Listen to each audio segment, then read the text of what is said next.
Hello guys, আজকে ঈদ উল ফিতর সকালবেলা আর কি সবাইকে জানাই ঈদের শুভেচ্ছা অভিনন্দন। ঈদ মোবারক। আমরা রেডি হইলাম, গোসল টোসল করলাম সকালে উঠে। আসলে অনেকদিন রোজা থাকা হয়, সকালে ঘুম থেকে ওঠা হয় না, আজকে হইলো আর কি।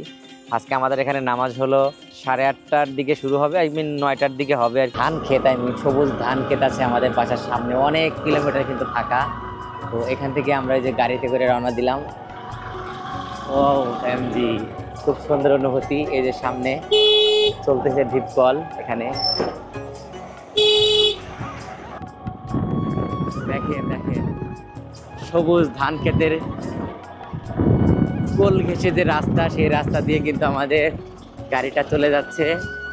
তো সামনে একটা রোমাঞ্চকর সেই ব্রিজ আছে, দেখেন এই ব্রিজটা উঠতে হবে। তো গাড়ি স্টার্ট করে দাও, আমার জন্য গোট ডেপা গাড়ি আমার চলে যাও না।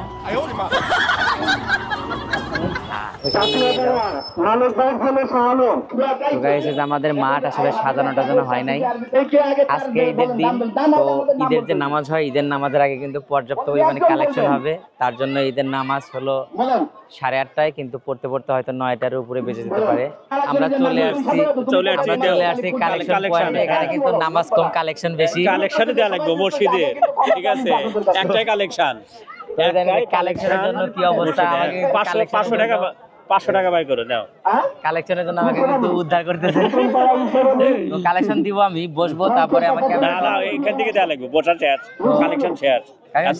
তুমি তো বাকি আছে। দেন আমি কিন্তু লাস্টে আসার পরে আমাকে তো কালেকশনে অংশগ্রহণ করতে হচ্ছে।